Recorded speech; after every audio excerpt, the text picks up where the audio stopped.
Hey guys, what's going on? We're gonna do another video today, and this one's gonna be about me.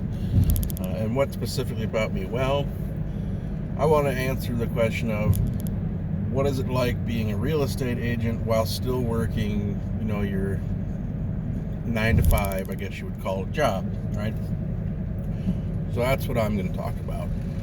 So, if you're gonna do a dual work thing in a situation where you want to be a real estate agent and work a 9 to 5 while you're getting started out, that's completely fine. But understand you're going to have some limitations. And some limitations that I've experienced is it's hard to make a lot of time to start touching with leads and things of that nature during the day because you're busy working at your other job, right?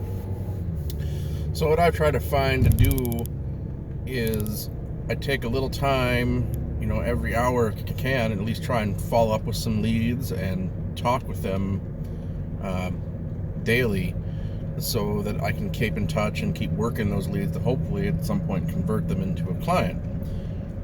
But sometimes it doesn't always work, and 15 minutes or so here and there isn't enough. So I've also strategically started using my lunch hour to use for calling clients, since it's basically my time to do whatever I want for lunch. So I use that time to call potential clients and leads and work them a little bit, or even do some buyer consultations and seller consultations.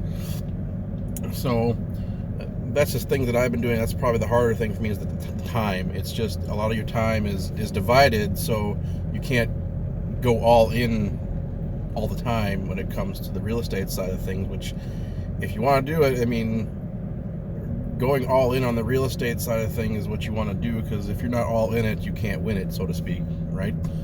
So I've gotten to the point now with the 9 to 5 that I'm able to focus more on the real estate side of things, and I'm starting to do less and less on the day job side of things. And that entails more to me being able to work on clients and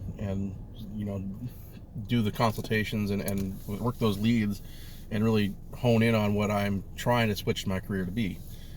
And it hasn't affected my 9 to 5 performance. I still do all of my duties and what have you there, and I luck out because I can work from home, so that makes it a lot easier for me to split my concentration, so to speak. And that's kind of what I've experienced. But I have noticed that if I were able to be fully engaged all day in real estate rather than split between the two, I'd probably have a lot more conversions than I do. And that's just being strictly honest. But it's also, for me, I can't just quit one job and go all into something I'm not having any income or something in right now, because I have a little one to provide for and bills to pay. It's just the nature of life, right? So I'm gonna get to that point, and I say I'm going to get, because I refuse to fail. I'm going to get to the point where I close enough deals where I can give my wonderful resignation letter and call it done, and that is my end game.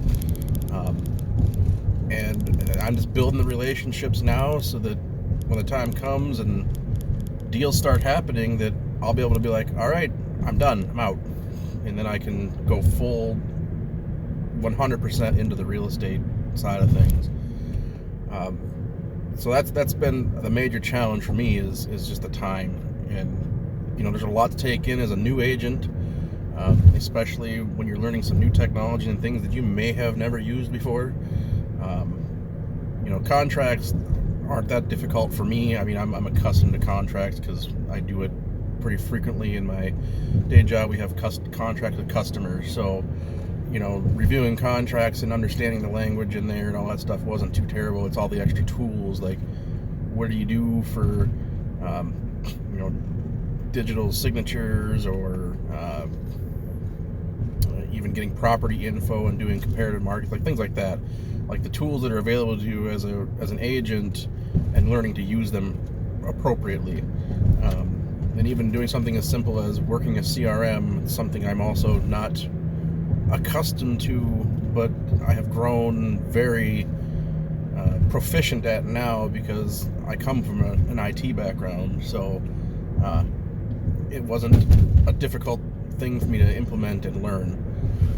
So I have to say that if you're going to do it, I mean, don't let the idea of having to work a 9 to 5 limit you from wanting to pursue your career in real estate if that's what you ultimately want to do. There's always ways to make time. You just have to find it. If that involves sacrificing your lunch hour for a while to do some work, and while you're getting started, then do it. That's just what you got to do. At some point, it'll pay off in the end, but you have to start somewhere. And if you can't quit the 9 to 5 and you need to continue working it to take care of some things while you're getting up and running, then don't let that fear hold you back. You want to just do it.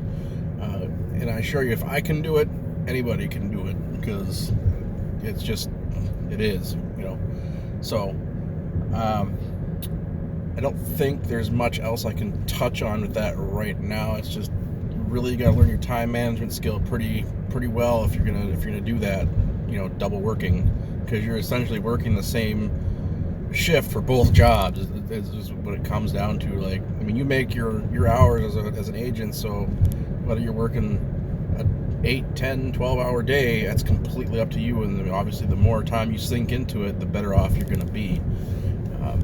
So I hope that makes sense and it gets you a little insight into working both at the same time while trying to eventually cut down to one. And that's just my end goal. And if you guys have any questions, or you want to start getting into the real estate side of things, feel free to contact me, and I will be more than happy to walk you through the process and describe to you what's coming and what to expect. So I look forward to talking to you guys next time. We'll try and do a little life lesson thing for that, and I'll have that up for you guys tomorrow. So I'll see you guys then. Take care. Bye.